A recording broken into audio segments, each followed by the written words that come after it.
Bem, meus irmãos, pegando aqui o momento e nos posicionando, nós vamos continuar hoje a nossa exposição, como sempre é costume da nossa igreja, em lectio contínua, em livros inteiros. Nós estamos no livro de Atos e hoje nós chegamos à nossa 15ª mensagem e apenas vamos começar o capítulo 6. Alguns acham que detalhamos demais o texto, mas como eu sempre digo, nós estamos com pressa de algum lugar, só para o céu, né? Quanto o resto, vamos sorvendo e aproveitando as riquezas da palavra de Deus. Então, quero convidar você a abrir a sua Bíblia em Atos, capítulo 6, onde vamos continuar a exposição desse livro. Na semana passada, irmãos, nós terminamos o capítulo 5 na nossa caminhada e, como eu sempre digo, precisamos relembrar por onde passamos, o que já vimos nessas 14 mensagens anteriores, sendo que passo a passo estivemos comprovando o tema do livro de Atos, o tema geral do livro de Atos. Apesar da oposição, a Igreja de Cristo cresce triunfante, proclamando o Evangelho da salvação. Apesar da oposição, a Igreja de Cristo cresce triunfante, proclamando o Evangelho da salvação. Então, meus irmãos, assim nós passamos pelos 40 dias que Jesus ressuscitado conviveu com seus discípulos. Ali ele prometeu o revestimento do Espírito Santo com o objetivo principal da pregação do Evangelho. Em Atos 2, Jesus cumpre isso com o derramamento do Espírito e naquele primeiro dia, na primeira mensagem da era da igreja, 3.000 vidas já se convertem diante do sermão de Pedro. Nós vimos também, mais adiante, como a vida comum da igreja, a vida ordinária da igreja, no sentido de nada de mais a não ser o básico e o fundamental do ensino da doutrina dos apóstolos, da perseverança na comunhão, do partir do pão da ceia. Todas essas coisas foram suficientes para que a igreja se fortalecesse a cada dia e crescesse a cada dia. Mais adiante nós vimos Pedro e João curando um aleijado que ficava há 40 anos mendigando na porta do templo chamada Formosa. E como recompensa por este bem feito, eles foram presos pelas autoridades judaicas daqueles dias, foram ameaçados. E apesar disso, a igreja enxerga isso como bênção, como cumprimento de Deus, da palavra de Deus na vida deles. Terminamos o capítulo 4 com a igreja crescendo em unidade e com um detalhe a mais, suprindo as necessidades que haviam no corpo quando os seus membros voluntariamente, certo? Não havia nenhuma opressão ou pressão para que eles assim o fizessem, eles voluntariamente doavam seus bens para ajudar os mais pobres. Em destaque no texto, Barnabé, filho do encorajamento. Esse destaque, meus irmãos, mais adiante é contrastado no capítulo 5 com a avareza, a falsidade de um casal chamado Ananias e Safira. E ali nós encontramos, irmãos, a narrativa da primeira disciplina na história da igreja. Não que não houvesse pecados antes, mas o primeiro momento onde foi necessário disciplinar membros da igreja, e no caso aí Deus agiu de maneira radical e eles inclusive perderam a vida, não pela mão dos homens, mas pelas mãos de Deus. Hoje, meus irmãos, nós vamos chegar ao capítulo 6. Semana passada ainda vimos os apóstolos sendo ameaçados, açoitados e se alegrarem com isso. No capítulo 6, veremos como a igreja resolve mais uma crise diferente, uma crise interna. E a palavra de Deus vai nos ensinar hoje o seguinte: o progresso da igreja depende de como resolve suas crises internas. O progresso da igreja depende de como esta igreja local resolve as suas crises internas. Irmãos, apesar do problema com Ananias e Safira, neste caso, nós vamos ver uma situação completamente diferente. Veremos reclamações, ou talvez seriam murmurações, que de certa forma, irmãos, lembram um pouco o povo saindo do Egito. Não porque as reclamações eram injustas, mas pelo potencial destrutivo que poderia ter. Então veja bem, meus irmãos, a igreja não é o lugar de, proverbialmente falando, vaquinhas de presépio, onde você tem que absolutamente concordar com tudo, não pode discordar de nada e não pode levantar a mão e dizer, mas por que estamos fazendo isso? A grande questão, meus irmãos, é, dependendo da motivação e dependendo de como os questionamentos, de novo eu repito, murmurações talvez, são encarados, isto pode ter um potencial destrutivo. Mas nós vamos ver hoje, meus irmãos, que os apóstolos e líderes teriam um enorme desafio para desarmar essa bomba relógio, que, como eu disse, poderia comprometer a unidade em que a igreja vinha caminhando, poderia comprometer a comunhão na qual ela estava vivendo, poderia comprometer a harmonia de propósito que reinava em meio a gente de Deus em Jerusalém. Então, meus irmãos, a crise ela não pode ser desprezada. Ela é, como eu estou usando aqui a metáfora, uma bomba relógio. Ela pode não estourar hoje, mas estoura mais lá à frente. Ela precisa ser endereçada, ela precisa ser resolvida, e tudo isso eu espero nós vamos ver como foi feito no texto de hoje. Veremos que crises, neste caso internos, não são ruins. Antes, elas podem ser oportunidades para a igreja de Cristo. Nós vamos começar, meus irmãos, o nosso texto de hoje, lendo o capítulo 6, apenas o primeiro versículo, onde nós vamos extrair a primeira parte, o primeiro ponto da nossa mensagem. Atos capítulo 6, versículo 1. Quero contar com aquele coral bonito que eu mencionei agora há pouco, ou no início do nosso culto. Vamos lá. Diz assim a palavra do Senhor. Naqueles dias, crescendo o número de discípulos, os judeus de fala grega, entre eles, queixaram-se dos judeus de fala hebraica, porque suas viúvas estavam sendo esquecidas na distribuição diária de alimento. Em primeiro lugar, meus irmãos, o progresso da igreja deve aguardar crises internas. O progresso da igreja deve aguardar, deve esperar que vão surgir crises internas. Quando nós estamos, meus irmãos, em uma, digamos assim, uma maré boa, nós não temos a predisposição de dizer, vai ficar ruim. Nós não somos que nem o burrinho do Ursinho Pooh. Estava tudo maravilhoso, todo mundo se divertindo, lá vem ele com uma perspectiva negativa. Nós não somos assim, via de regra. A gente acha que vai continuar, que agora passou aquela crise, passou Ananias e Safira, passou a perseguição do Sinédrio por algum tempo. É mais ou menos um espírito do agora vai dar tudo certo. E nesse texto ele começa com uma afirmação que animaria a maioria dos pastores, a maioria dos irmãos, membros de igreja que possa conhecer. Como é que o texto começa, irmãos? Crescendo o número de discípulos. Ora, você manda uma mensagem de um plantador de igreja ou de um missionário, pouco importa, ele diz, irmãos, Deus tem nos abençoado e está crescendo o número de discípulos. Essa é uma declaração que logo depois a gente responde com glória a Deus.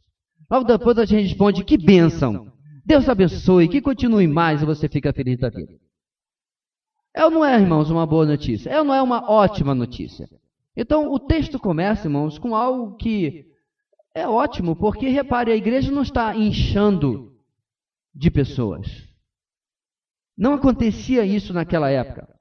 Ela não estava apenas crescendo numericamente. O texto destaca que está crescendo com discípulos.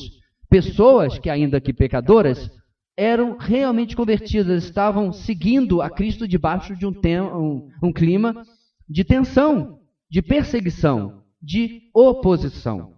Então, realmente, meus irmãos, é uma notícia ótima, porém, nem tudo são flores. Nem tudo é essa maré maravilhosa o tempo todo. A igreja estava começando a experimentar o que nós podemos chamar de dores de crescimento. No mesmo verso primeiro, uma queixa, uma reclamação surgiu da parte dos judeus de fala grega contra os judeus de fala hebraica. Mas quem são, meus irmãos, esses dois grupos, para você entender melhor? Os judeus de fala grega eram um grupo misto. Eles eram judeus nascidos e criados fora de Israel. No caso, Israel agora é só praticamente a Judéia. Então eles foram criados na diáspora. Eles foram criados por todo lugar no Império Romano. E em grande parte, meus irmãos, nem sempre quando você é filho de uma naturalidade, mas vai sendo criado em outro, a sua língua é preservada. Então, em grande parte, eles não falavam mais o aramaico, que era a língua do dia a dia. em Israel, ou no caso aqui na Judéia. Então, dentro desses judeus de fala grega, haviam esses judeus que uma ou outra geração atrás haviam saído de morar na Palestina e haviam sido criados por todo o Império Romano, onde a língua grega era a língua franca.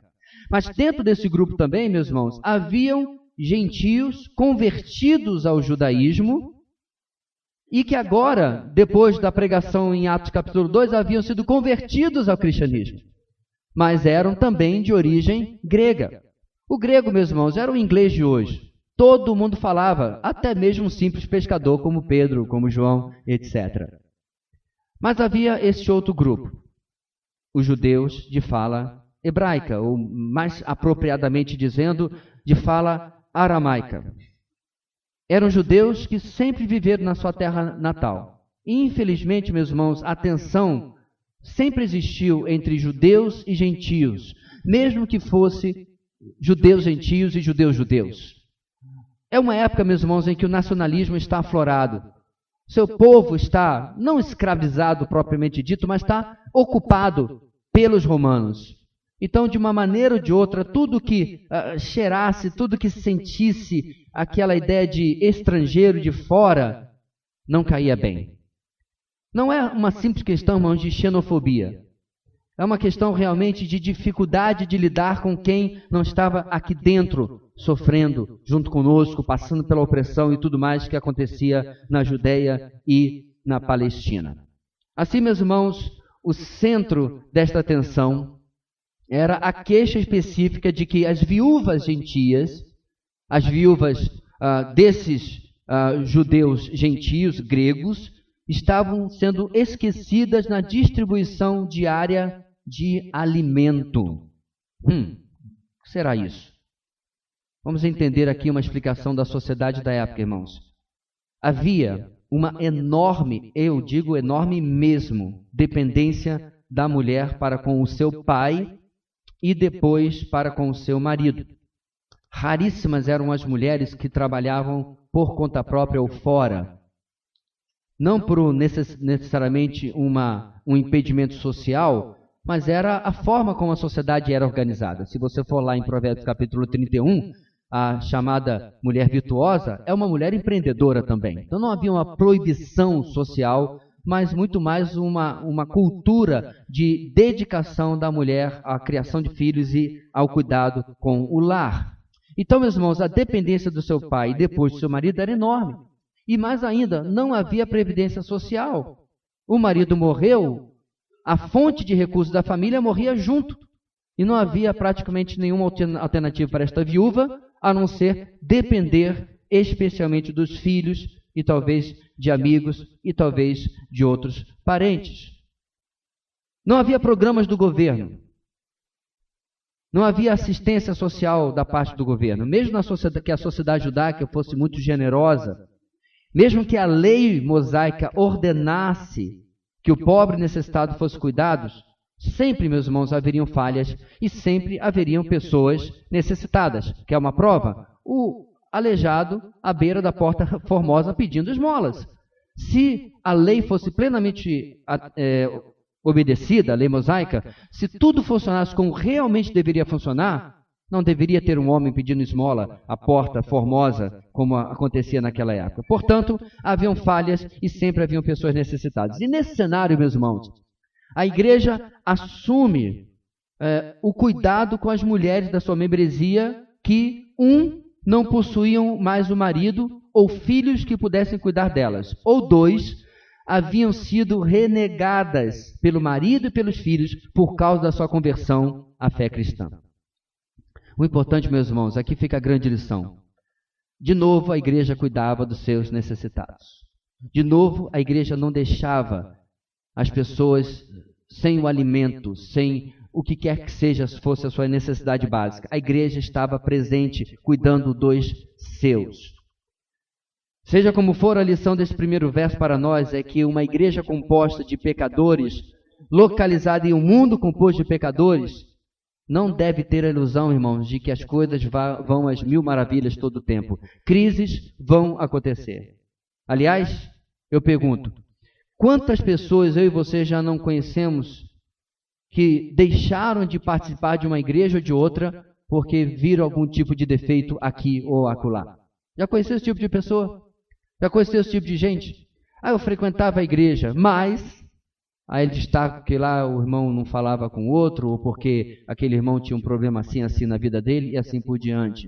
O que eu acho interessante, meus irmãos, é que se as igrejas fossem tão perfeitas, vê se você pega aí, por que ela aceitou você? Por que ela aceitou a mim?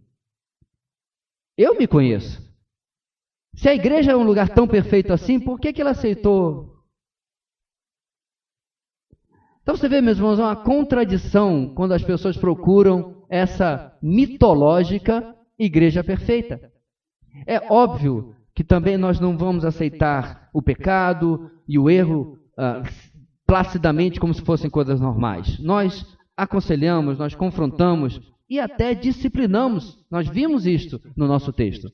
Mas em nenhum lugar na palavra de Deus nós encontraremos um lugar perfeito, e a igreja de Jerusalém, essa igreja imperfeita, contudo, está demonstrando também parcialidade e falta de empatia com a necessidade de uma parte dela mesma, isto é, as viúvas gregas.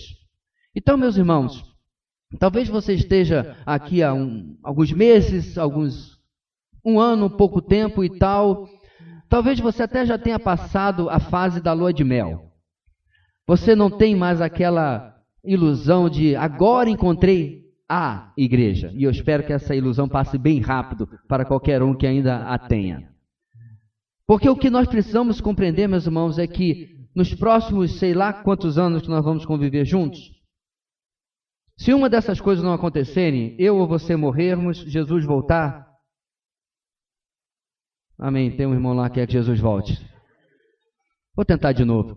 Se eu ou você não morrermos ou Jesus voltar, ô glória. Ficou melhor, viu? Se nós convermos, irmãos, nós chegarmos de repente ao centenário da comunidade Batista Videira, certo? Quantas vezes nós vamos ter que sentar e ter uma DR? Qual é essa DR? Discutir a relação. Isso é coisa só para casal não, irmãos. É coisa para a igreja também. De vez em quando a gente vai ter que fazer alguns ajustes. De vez em quando a gente vai ter que... De vez em quando você vai ter que chegar assim, pastor, eu gosto muito do senhor, apesar de ser rubro-negro, mas o senhor me decepcionou aqui. E pode ser, meu irmão, que você esteja de mimimi, mas pode ser que você esteja de certo. Você está certo. E você traz uma queixa legítima. A queixa aqui, meus irmãos, em momento algum é ilegítima. E foi importantíssimo que a igreja... Eu estou sorteado.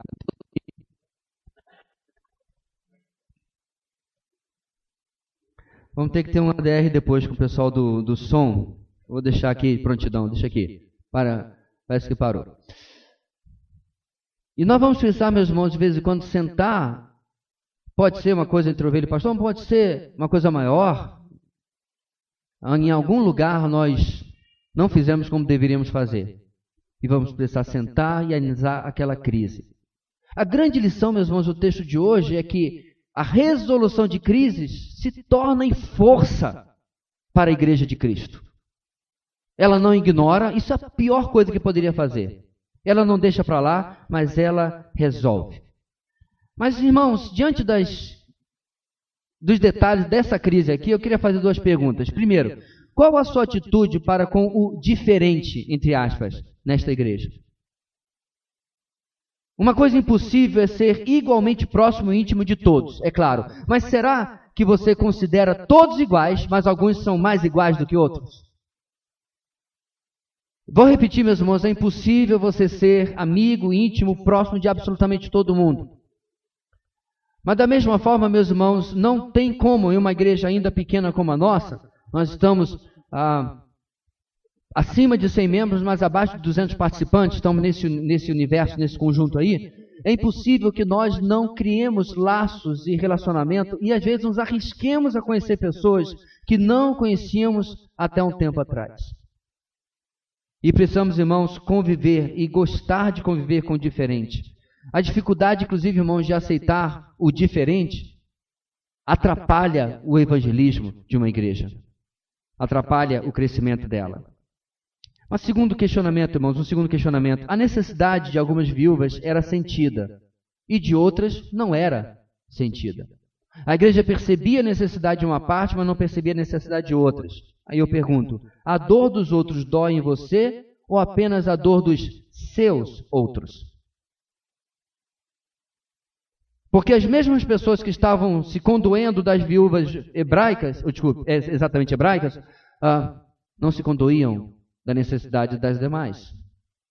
Porque eu acho praticamente impossível, irmãos, que em uma congregação de mais de 10 mil pessoas, uma boa parte não percebesse que alguma coisa estava errada, antes que a reclamação, antes que a queixa, de fato, fosse feita. Portanto, meu irmão, você se importa com a necessidade das pessoas ao seu redor? Você se importa com a dor alheia? A crise começa quando há um desprezo, uma falta de empatia com a dor do irmão. O texto vai continuar, meus irmãos, eu quero voltar a ele e convidar você a lermos os versículos 2 até o versículo 4. Vamos lá, de novo, o nosso bonito coral diz assim a palavra do Senhor. Por isso os 12 reuniram todos os discípulos e disseram: não é certo negligenciarmos o ministério da palavra de Deus a fim de servir às mesas. Irmãos, escolham entre vocês 7 homens de bom testemunho, cheios do Espírito e de sabedoria. Passaremos a eles essa tarefa e nos dedicaremos à oração e ao ministério da palavra. Em segundo lugar, meus irmãos, as crises internas não devem alterar as prioridades. As crises internas não devem alterar as prioridades.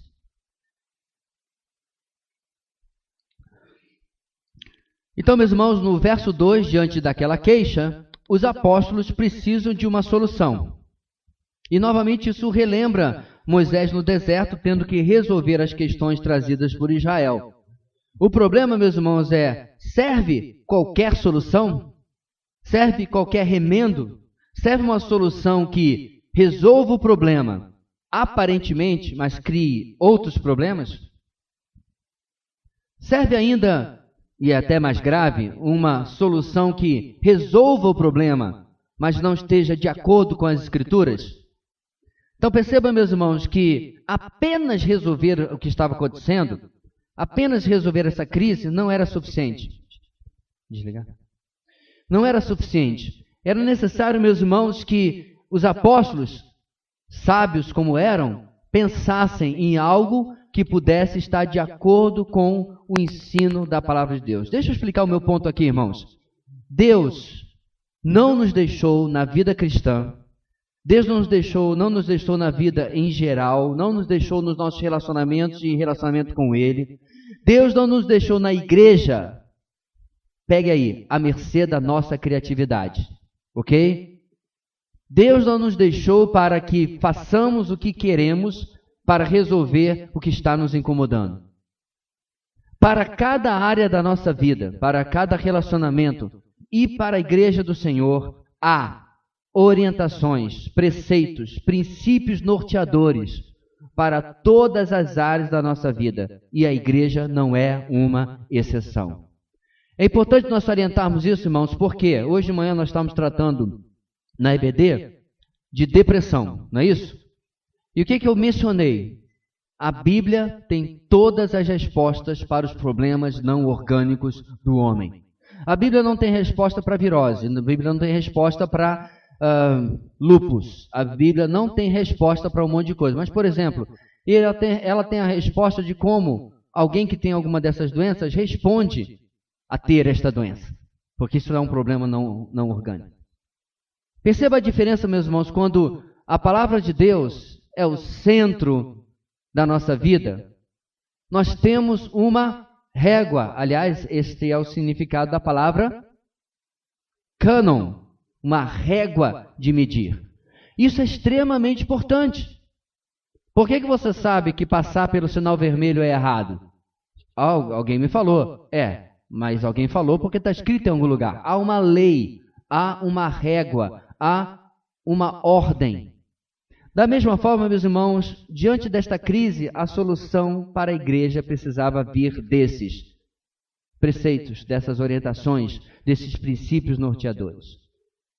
Com essa verdade em mente, os apóstolos reúnem os discípulos e declaram um princípio norteador, que eu coloquei da seguinte maneira, irmãos: líderes espirituais lideram pelo ensino e aplicação das Escrituras. Líderes espirituais lideram pelo ensino e pela aplicação das Escrituras. E eles deixam essa prioridade clara da seguinte forma, diz o texto: não é certo negligenciarmos o ministério da palavra de Deus. Ponto final. Vocês lembram de Gamaliel na semana passada? Qual foi a nossa crítica ao conselho de Gamaliel? Primeiro, porque ele não tinha muita comprovação na vida prática, na lógica. Mas o grande problema, meus irmãos, é que aquele homem que era chamado como mesmo, irmãos? A beleza da lei. Aquele homem que depois de morto disse, depois que morreu o mestre Gamaliel, a vaca foi para o brejo. O judaísmo desandou. Ele era o cara. E o cara, diante daquele quadro dos apóstolos pregando a Jesus e curando, ele não vai para a palavra. Ele vai para uns conselhos que parece que saiu da folha do Seixonoe ou de um livro de autoajuda ou coisa parecida. E qual é o nosso princípio norteador, irmãos? Líderes espirituais lideram pelo ensino e aplicação das Escrituras. Não é, pastor, senta aí e fala da sua alta sabedoria o que nós devemos fazer. Não. Pastores, líderes de qualquer tipo, discipuladores, professores, o irmão mais velho na fé, o conselho dele ou dela só valem se forem embasados nas Escrituras. Amém, igreja? Simples. Não é certo negligenciarmos o ministério da palavra de Deus. Há um grande problema, irmãos, em uma igreja quando uma crise, quando problemas são resolvidos com soluções humanas, ou pior, soluções humanistas, mas não com um conselho eterno da palavra de Deus. Este papel central da palavra na vida da igreja fica claro quando Paulo precisa aconselhar ao seu filho na fé e discípulo Timóteo. Paulo está no final da vida. E uma das últimas palavras, um dos últimos conselhos, irmãos, está na segunda carta a Timóteo, capítulo 4. E Paulo dá esse conselho, irmãos, com toda pompa e ocasião, com toda cerimônia. Diz o texto, na presença de Deus e de Cristo Jesus, que há de julgar os vivos e mortos por sua manifestação e por seu reino, eu o exorto solenemente. Irmãos, eu consigo imaginar Timóteo até se ajeitando na cadeira quando estava lendo essa carta. Diante dessa introdução, e depois dessa introdução, o que Paulo fala, irmãos? Pregue a palavra. Algo tão desprezado hoje em dia. Eu contei para os irmãos que no meu culto de ordenação, fui à porta receber os apertos de mão, os parabéns, os abraços, etc, etc. E aí um pastor mais antigo falou assim, muito bom, ótimo concílio, boas respostas. Agora o irmão precisa fazer uma faculdade de psicologia para o seu ministério ficar bom mesmo. Por que eu tenho que ouvir essas coisas às vezes na vida? Ele simplesmente vinculou qualquer sucesso ministerial a uma faculdade de humanas. Podia ser sociologia, psicologia, filosofia, ou qualquer outra IA que você quiser. Eu não conhecia essa frase, mas eu tinha vontade de voltar no tempo, cochichar no ouvido daquele garoto de 50 e poucos quilos, um pouco mais de cabelo. Fala para ele o seguinte, a Bíblia tem todas as respostas para os problemas não orgânicos do homem. Ponto final. Ou no mínimo dizer para ele, meu irmão, o que você acabou de me aconselhar contraria um princípio da reforma sola escritura. Somente a escritura. Então, meus irmãos, nessa toda pompa, Paulo diz, pregue a palavra. Esteja preparado a tempo e fora de tempo. Repreenda, corrija, exorte com toda paciência e doutrina. Pois virá o tempo. Aí está a razão, meus irmãos, da preocupação de Paulo. Pois virá o tempo em que não suportarão a sã doutrina. Pelo contrário, sentindo coceira nos ouvidos, segundo os seus próprios desejos, juntarão mestres para si mesmos. Eles se recusarão a dar ouvidos à verdade, voltando-se para os mitos, para as fábulas, para as invencionices. O dia que Paulo profetizou, meus irmãos, já está sobre nós há muito tempo. É incrível você ler alguns artigos, irmãos, de 200, 300 anos atrás, dos puritanos, e eles já falam dessa crise de abandono da palavra de Deus, na Europa, na Inglaterra em particular. Os apóstolos, irmãos, ainda no verso 2, completam que não seria certo deixar esta prioridade ministerial para quê? Para servir as mesas. Uma figura de linguagem, para cuidar das viúvas e dos necessitados. Nós bem poderíamos, irmãos, usar a mesma frase e dizer, não é certo negligenciar o ministério da palavra de Deus para cuidar da construção de um prédio, para aplicar a nossa futura, próxima realidade. Ou para liderar cada área da igreja, atender cada necessidade. Ao longo desses 16 anos, irmãos, aqui e acolá, o irmão chega assim, pastor, nós precisamos de um ministério tal. Precisamos de cuidar desta área. Por exemplo, de um trabalho com meninos, com rapazes. E eu digo, meu irmão, concordo plenamente, a gente realmente precisa. Pode começar. Não, pastor, eu trouxe aqui para o senhor começar. É interessante, meus irmãos, nós vivemos num paralelo, em muitas igrejas, que é muito similar ao povo brasileiro. Deixa eu explicar. O povo brasileiro quer menos impostos, certo? Mas quer mais serviços. Não dá para conjugar as duas coisas. Não tem como você ter mais serviços e menos impostos, certo? Não combina, não fecha a matemática. O povo evangélico, ele quer um ministério, uma pregação de qualidade, mas quer, muitas vezes, que o pastor seja um malabarista, faça um monte de coisas que ele não deveria estar fazendo. É o pastor que está na madrugada na Kombi, que comprou por 5 mil reais, caiu nos pedaços, mas botou lá para distribuir sopão. Aí eu pergunto, não tem mais ninguém na igreja que possa ir lá distribuir o bendito do sopão? Ele tem que ser o que bate escanteio, cabeceia, defende e ainda apita o impedimento, se o caso for. Para Paulo, meus irmãos, isso seria um desvio de função, para usar um termo do meio trabalhista. Não é para isso que eles foram chamados. Crises internas não devem alterar prioridades. Contudo, meus irmãos, o mais admirável nesses líderes é que eles não deixam a queixa sem resposta. Isso que é importante. Eles não seguiram, talvez, a pressão de fazer aquilo que eles queriam, de resolver eles mesmos, mas eles não deixam sem resposta. Eles haviam já deixado claro o que não era a solução, mas logo em seguida, no verso 3, eles dão orientações sobre o que a igreja deveria fazer para resolver o problema que estavam enfrentando. E a solução, meus irmãos, era simples. Era a escolha, diz o texto, de 7 homens de bom testemunho, cheios do Espírito e de sabedoria. E é interessante, meus irmãos, que desse texto que sai, é praticamente senso comum, a criação do ofício de diácono. Por quê? Porque a palavra usada no verso 1 para distribuição é diaconia, certo? Serviço. E a palavra usada no verso 2, servir as mesas, é o verbo diaconel. Assim, é senso comum que aqui começou o ministério, o ofício de diácono, que depois vai ser mencionado por Paulo em suas cartas e normatizado, regulamentado em 1 Timóteo. Agora, o que chama a atenção, meus irmãos, partindo do princípio que esse é o texto que inicia esse ofício, vamos examinar o texto e ver o que ele realmente fala? Porque talvez você esteja se perguntando, pastor, na igreja de onde eu vim, o diácono fazia tal e tal coisa. Na igreja de onde eu vim, o diácono era isso ou aquilo. Mas vamos ver o que o texto fala, meus irmãos. Em primeiro lugar, 7 homens. Era um número bem pequeno, visto que hoje, nesse momento daqui do texto, a igreja já passava de 10 mil homens. 10 mil pessoas. 7. 1, 2, 3, 4, 5, 6, 7. Para mais de 10 mil. Se fosse numa igreja de hoje, meus irmãos, essa igreja ia ter no mínimo, uns 300 diáconos. Porque esse é o padrão que usam hoje. A minha igreja, de onde eu cresci, não chegava a 200 membros e tinha tranquilamente 10 diáconos. Algo está errado. Mas não é só isso que está errado, meus irmãos. O texto diz 7 homens. Todos os escolhidos eram homens.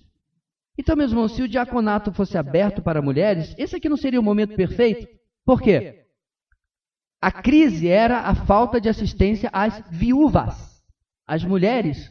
Esse era o momento perfeito. Olha, escolham, não dá para fazer 3,5 de ser humano, mas escolham 3 mulheres, 4 homens, ou 4 mulheres e 3 homens para ajudar na assistência às viúvas. Não é isso que fazem. O problema é com as mulheres, mas quem é escolhido são homens. Terceiro questionamento, irmãos. Diáconos atendem às necessidades materiais dos santos. Deixa eu repetir. Diáconos atendem às necessidades materiais dos santos. Ponto final. Não são líderes espirituais, não são vice-pastores, não são, para irmãos, praticamente nada daquilo que tem sido usado o diaconato, pelo menos nos últimos 100, cento e tantos anos. Eu digo isso, irmãos, porque eu cresci em uma igreja batista, eu cresci em uma igreja tradicional. E nós vimos várias vezes o pastor vindo na frente e dizendo, irmãos, eu reuni com o corpo diaconal e nós decidimos. Você não vê isso na palavra de Deus, com todo respeito aos meus antecessores, inclusive ao pastor com quem fui criado. Muito pelo contrário, meus irmãos, quando você vai para a palavra de Deus, Atos capítulo 20, quando Paulo vai se despedir da igreja e chama os líderes de Efésios, quem são esses líderes, irmãos? São os presbíteros. Os diáconos não são convidados. Será que em Éfeso não tinha diáconos, não tinha necessitados materiais? O que eu vejo, meus irmãos, é que a igreja começa a criar tradições que não se baseiam nas Escrituras para resolver problemas, crises que acontecem. Eu não teria problema com isso se pelo menos as pessoas admitissem, não é exatamente a prescrição bíblica, mas também não é errado nós termos diáconos que poderiam, por exemplo, o administrador ser um diácono que cuida da parte física da igreja. Mas pelo menos admitir, não, é uma adaptação moderna àquilo que está nas Escrituras. Mas não. Cursos são feitos, inclusive eu presenciei um, pelo menos o quanto eu pude aguentar presenciar, em que um monte de coisas eram ensinadas e toda hora dá vontade de levantar a mão e dizer assim, aonde é que o irmão tirou isso da palavra? Um curso de várias noites, aonde, ao meu ver, era praticamente impossível encher tantas noites com um curso de diaconato, sendo que a Bíblia não tem tanto conteúdo assim sobre tal função. Eu queria abrir esse parênteses, meus irmãos, já estou fechando, porque o texto está passando diante de nós. E nós precisamos dessa orientação prática para a nossa igreja. Portanto, há necessitados materiais a tal nível e a tal número em nossa igreja que nós precisemos de pessoas que ocupem esta função? Se for sim, vamos ordená-los. Se for não, não há necessidade de tê-los. Simples assim. O arremate, meus irmãos, da solução dada pelos apóstolos vem no versículo 4. Eles passariam a tarefa em questão para os diáconos, final do versículo 3, enquanto eles se dedicariam à oração e ao ministério da palavra. Amados, a maior bênção que uma igreja local pode ter são líderes que amam e que se esmeram na palavra. De fato, quando Paulo vai falar sobre o sustento, ele menciona que é digno de maior sustento não aquele que fala bem, não aquele que é o ótimo comunicador, não é aquele que é amigo de todo mundo, não é aquele que tem a melhor ideia para fazer a igreja crescer. Em 1 Timóteo 5,17, lemos, os presbíteros que lideram bem a igreja são dignos de dupla honra, especialmente aqueles cujo trabalho é a pregação e o ensino. A versão revista e atualizada traduz um pouquinho diferente, eu gostaria de ler. Devem ser considerados merecedores de dobrados honorários os presbíteros que presidem bem, com especialidade os que se afadigam na palavra e no ensino. O que desejo destacar aqui, meus irmãos, é que o homem que se diz ou que se coloca como chamado por Deus para o ministério pastoral, mas tem trocado seu preparo pessoal, o seu estudo, por outras atividades, por mais nobres e importantes que sejam, esse homem está enganando a si mesmo, enganando a sua igreja. É incrível, meus irmãos, como há pessoas à frente de igrejas, eu falo isso com temor e tremor, que, por exemplo, nunca leram a Bíblia toda. Há homens à frente de igrejas que não gostam de estudar, que preparam uma mensagem momentos antes de subir ao púlpito, que não possui uma biblioteca, que não lê. Não, isso não é o todo do ministério pastoral, mas essa é uma parte extremamente importante. Mas isso também é extremamente importante para todo aquele que quer ser relevante na vida de alguém espiritualmente. Não é por qualquer coisa, irmãos, que nós temos investido em ter uma boa livraria e cada dia uma melhor biblioteca para que você tenha acesso à boa informação cristã, sendo, é claro, a Bíblia como a nossa principal fonte e a única regra de fé e prática. Ao longo dos anos, irmãos, diversas necessidades irão surgir em nossa igreja. Mesmo que não sejam necessidades que, tal como esse texto, exijam um diácono, mas vão surgir.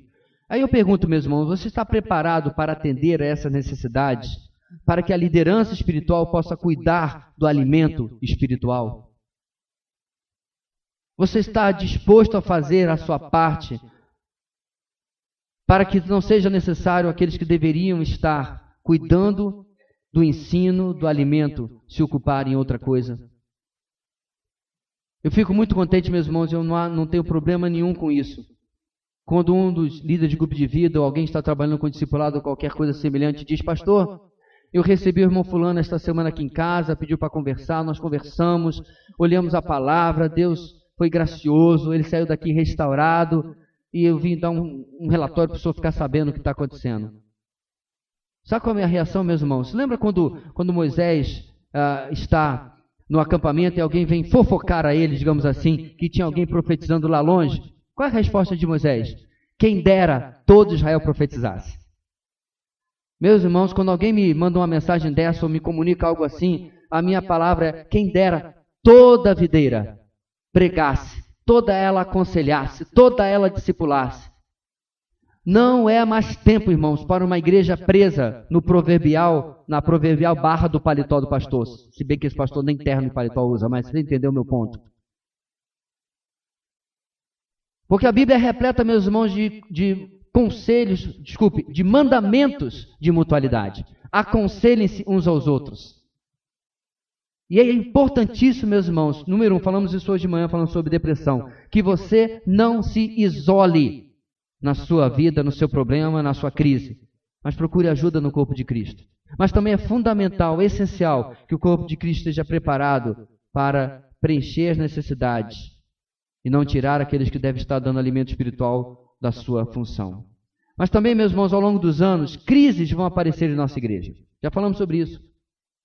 Aí eu pergunto, meu irmão, você é um imediatista para quem qualquer solução serve, desde que esse problema desapareça? Ou você está disposto a seguir a receita de Deus da sua palavra, para que todos os problemas possam ter uma resposta de Deus quando eles aparecerem no nosso caminho? É mistério, meus irmãos, é extremamente importante que nós nos submetamos ao que Deus tem planejado para nós. E se diante de alguma crise, algum problema, nós não saibamos o que fazer, sabe o que tem que fazer? Para, desliga, põe o ponto de morto, puxa o freio de mão e espera Deus falar.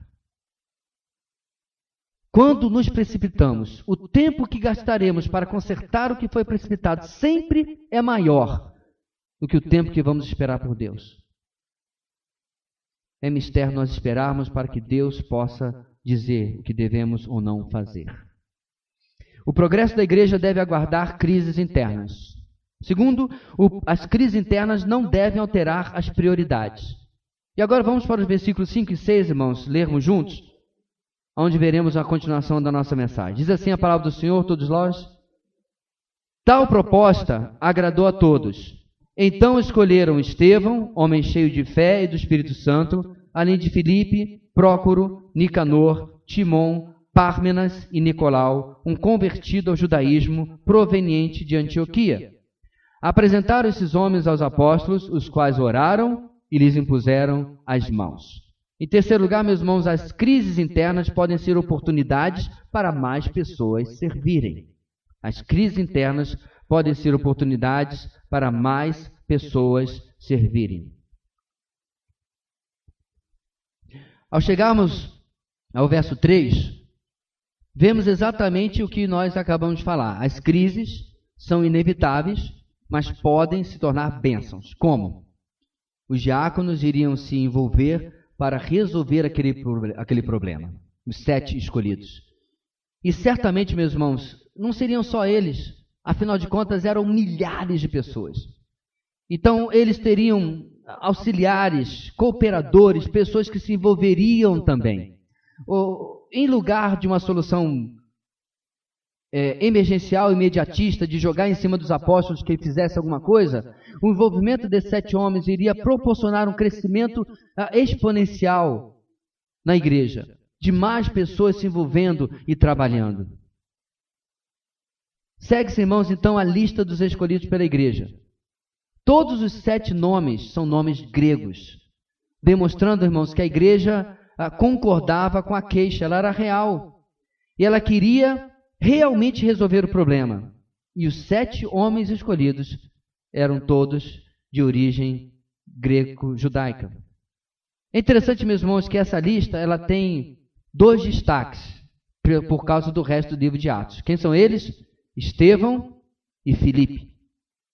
Não quero antecipar, porque nós temos tempo para isso quando chegarmos lá, mas esses 2 homens, irmãos, serão extremamente usados, serão instrumentais no progresso do Evangelho, como nós temos visto até agora. Então é muito interessante, meus irmãos, como Lucas, com uma extrema habilidade, ele aborda um tema e dali ele puxa um fio e ele vai começar outro tema. É um livro maravilhoso de se ler. Quando você pensa que você está acabando e vai ter não, já vamos agora para uma nova situação, e você conhecendo a história desses homens já sabe do que eu estou me referindo. Assim, meus irmãos, a decisão da Assembleia é aprovada pelos apóstolos. Eles gostaram da sugestão dos apóstolos, reescolheram, e os apóstolos aprovam, porque no verso 6, eles oram e impõem as mãos sobre esses 7 homens. O que significa isso? Meus irmãos, nos últimos anos, como isso também tem virado um amuleto gospel, um amuleto evangélico. Lembra que eu contei para vocês que quando eu era adolescente, eu estava tocando em um determinado congresso, e o pregador saiu com essa, para os jovens que estavam ali. Olha, quando o seu pastor levantar a mão, você corre e coloca a sua cabeça embaixo. O mais triste, irmãos, era ver a quantidade de amém, glória a Deus, do auditório. Virou algo misticista. O que significa exatamente isso, irmãos? Nada mais, nada menos que um comissionamento e uma transferência de autoridade. Só. Não veio, estamos aqui tirando um pedaço do nosso espírito e colocando sobre você. Eu não estou inventando, isso já existe no Evangelho. Esqueci o termo agora que chamam isso. Não é transferência de espírito, não. Tem um termo mais... Transferência de unção, alguma coisa assim. Boa semana a todos. Não tem nada a ver com isso. Os apóstolos eram a autoridade da igreja. E por aquele gesto estavam dizendo, vocês agora têm autoridade, estão comissionados a fazer aquilo para o qual a igreja diz que vocês devem fazer. É isso que significou também a imposição de mãos, do qual eu participei no dia da minha ordenação, há 20 e tantos anos atrás. E assim, meus irmãos, com esse comissionamento e transferência de autoridade, eles poderiam trabalhar. Porém, irmãos, não precisamos sempre ordenar diáconos para que mais pessoas possam servir, que é o nosso tema aqui do ponto 3. Há, irmãos, um campo missionário logo depois daquelas portas, com centenas de milhares de pessoas, literalmente, só se referindo à nossa cidade. Há muito o que fazer. Há uma ordem, há um mandato, e a igreja só podia crescer debaixo da doutrina dos apóstolos, porque isso era passado adiante aos novos convertidos pelos seus irmãos mais velhos. Porque, meus irmãos, de novo, 12 homens não conseguiriam ensinar 10, sei lá quantos mil. Então, como, meus irmãos, que a igreja perseverava na doutrina dos apóstolos? Porque havia uma corrente do bem. Havia um aprendizado recebido e passado adiante. Como diz mesmo Abraão a sua camisa? Estudar, viver, praticar. Esdras 7:10. Porque Esdras tinha disposto o seu coração a estudar a lei do Senhor e a praticá-la e a ensiná-la aos israelitas. Se você recebe e guarda para si, meu irmão, a água apodrece. Você vai ficar estagnado. Mas uma coisa, querido, que qualquer um que já tentou aqui pode confirmar, eu tenho certeza absoluta. Quando aquilo que você pega, você começa a passar adiante, é incrível. O seu conhecimento aumenta, o seu entendimento do que você já conhece aumenta, e você próprio é edificado. Olha que coisa interessante. Mais bem-aventurada coisa é dar do que receber. Isso também é verdade, meus irmãos, quando nós servimos diante das oportunidades que se apresentam, diante de crises que se apresentam. Porque crise aqui, irmãos, a gente pode expandir muito como apenas desafios. Por exemplo, nós temos uma crise há alguns meses de distância. O desafio, meus irmãos, de construir uma sede, tudo aquilo que envolve, não vai ser fácil. E vamos necessitar não apenas de unidade, mas também de envolvimento, engajamento da nossa igreja. E é uma oportunidade também para que mais pessoas possam servir. Perceba, meus irmãos, que as oportunidades de servir são ocupadas por pessoas, diz o texto, de bom testemunho, pessoas cheias do Espírito Santo, pessoas de sabedoria. Aí quando eu lia isso, meus irmãos, eu fiquei pensando até que ponto a falta dessas características tem tirado de você a ousadia de servir ao Senhor. Sabe aquela transferência de responsabilidade? Senhor, envia... Como é que é mesmo? Senhor, eis-me aqui, envia qualquer um outro. Não é isso que estava no nosso devocional alguns dias atrás? Pegaram as palavras de Isaías, mas deram uma adaptada moderna. Senhor, eis-me aqui, envia o Bruno. Ele é a pessoa exata para o seu problema aí que o senhor quer. Não eu. Envia outro. E muitas vezes fazemos isso, irmãos, porque temos tido lutas no nosso não tão bom testemunho assim,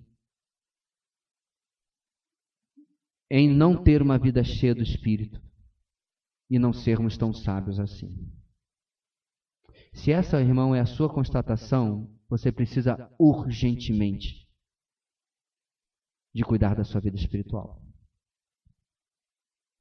Perceba que esses homens não se tornaram assim porque queriam concorrer ao cargo de diácono. Eles já eram. Eles foram escolhidos porque já estavam preparados pelo Senhor para isso.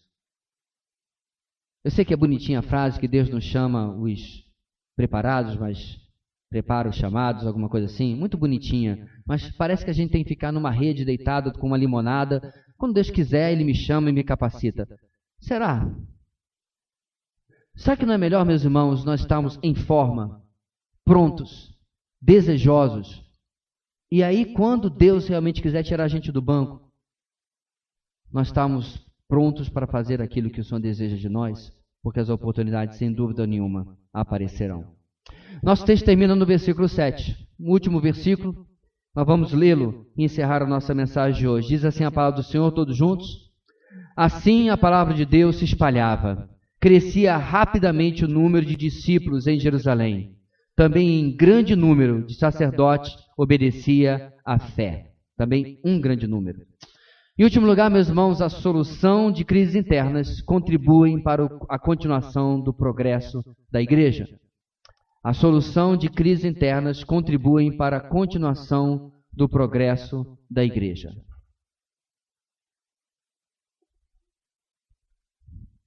Crises, problemas, não são coisas, meus irmãos, é claro, pelas quais nós ansiamos, não são coisas pelas quais nós esperamos com grande expectativa. Na verdade, queremos que elas passem bem longe de nós, bem fora da nossa história, mas não passou longe nem da igreja onde os próprios apóstolos estavam. Ora, se não passou na igreja onde congregavam João, Pedro, Mateus, etc., não podemos esperar diferente de nós. Porém, a crise foi solucionada. E qual é o resultado, meus irmãos? Verso 7. Assim, a palavra de Deus se espelhava. O autor, Lucas, pelo menos o escritor, ele não coloca, meus irmãos, o verso 7 aqui por colocar. Ele não joga essa informação. Ele está constantemente retornando ao tema do progresso da igreja, do progresso do evangelho. Ele está constantemente retornando ao fato de que mais gente está sendo alcançada e edificada. E aqui, ele vai ligar esse progresso à solução dessa crise. No verso 7, então, ainda completa a informação dizendo: crescia rapidamente o número de discípulos em Jerusalém. Ou seja, os 10.000 que eu venho mencionando tanto, já é coisa do passado. Jerusalém, irmãos, estava sendo tomada pela mensagem do Evangelho e pela fé em Jesus, o Messias. Irmãos, não há necessidade de ficarmos idolatrando o crescimento. Mas não há também como nós negarmos, se olharmos para o texto, que é maravilhoso ver o Evangelho realmente funcionando, impactando as vidas. E em lugar, meus irmãos, de ficarmos tirando da prateleira o último livro sobre o crescimento da igreja, que faz esta mágica para a igreja explodir, sua igreja de 1 a 1.000 membros em 10 passos. Em lugar disso, qual é o grande segredo mesmo na igreja em Jerusalém, irmãos? Obediência.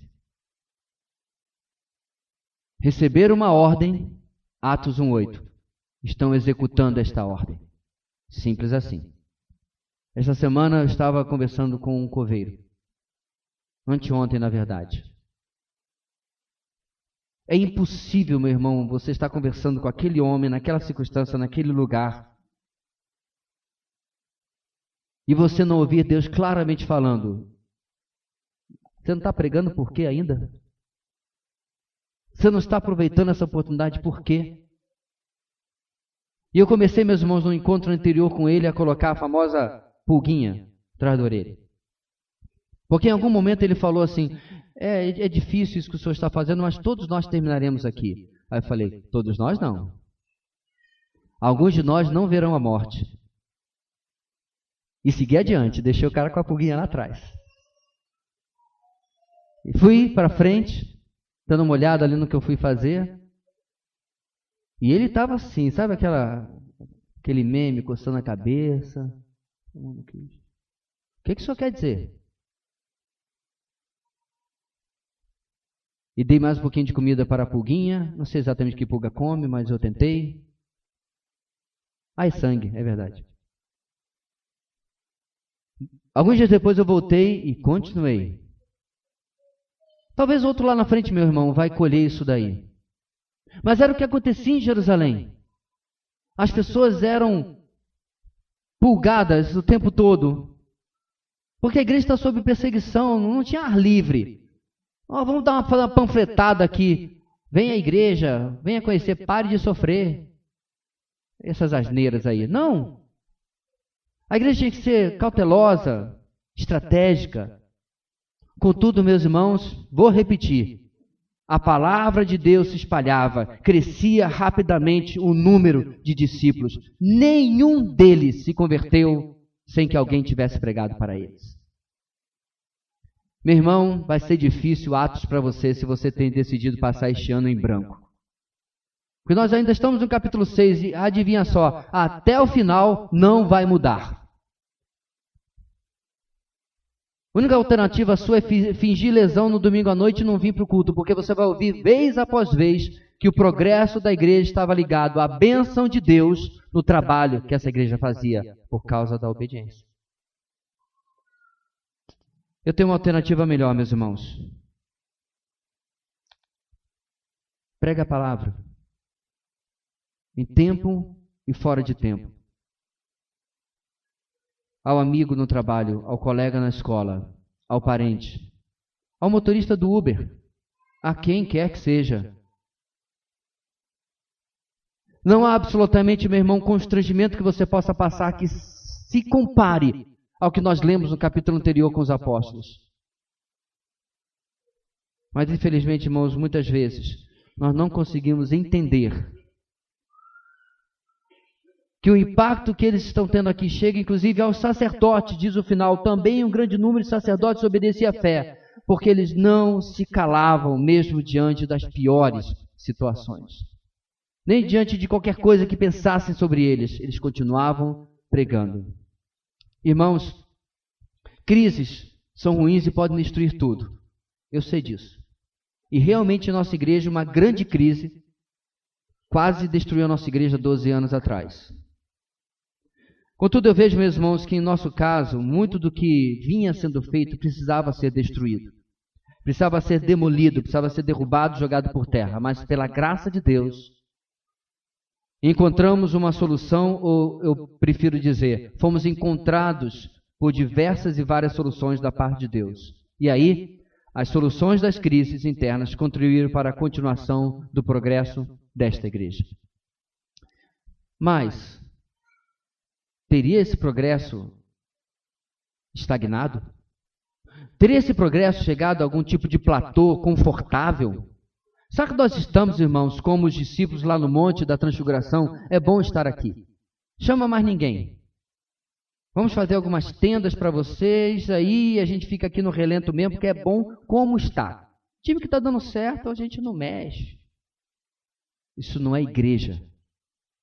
Igreja, meus irmãos, é o lugar do diferente. Igreja é o lugar do novo. Igreja é o lugar do irmão mais novo. Igreja é o lugar onde nós crescemos nas crises, com soluções bíblicas, sempre apontando para a cruz de Cristo, para o Evangelho. O progresso da igreja depende de como resolve essas crises internas. Ora, se a crise é de evangelismo, a solução única de Deus é ide por todo mundo e pregai o Evangelho. Se a sua crise, meu irmão, é vergonha, constrangimento, a única solução bíblica é, pois não me envergonho do Evangelho, pois é o poder de Deus para a salvação de todo aquele que crê. Então, meus irmãos, não se engane. Apesar da aparente bonança, nós temos microcrises entre nós. E é fundamental, é essencial que nós as resolvamos por aquilo que apenas a palavra de Deus tem nos orientado. Está vendo alguma coisa errada nesta igreja? Eu tenho certeza que sim. Eu sou todo ouvidos a que você venha com a palavra e traga uma solução bíblica. Se assim você o fizer, você ganhará um aliado. Não só em mim, mas eu creio que em muitos aqui. Nós precisamos, irmãos, que irmãos se levantem com a palavra de sabedoria, vinda da palavra de Deus, para apontar soluções, melhorias, direções que retomem o barco no rumo que o Senhor tiver para nós. Amém. Deus querido, muito obrigado pela tua palavra, porque o Senhor permitiu o que aconteceu com nossos irmãos em Jerusalém, preservou através de Lucas para que hoje nós tivéssemos a sabedoria da tua palavra ao nosso dispor. Muito obrigado, Deus. Muito obrigado porque nós podemos voltar para o básico e aplicar as coisas mais complexas da nossa vida. Por tudo isso nós oramos em nome de Jesus. Amém e amém.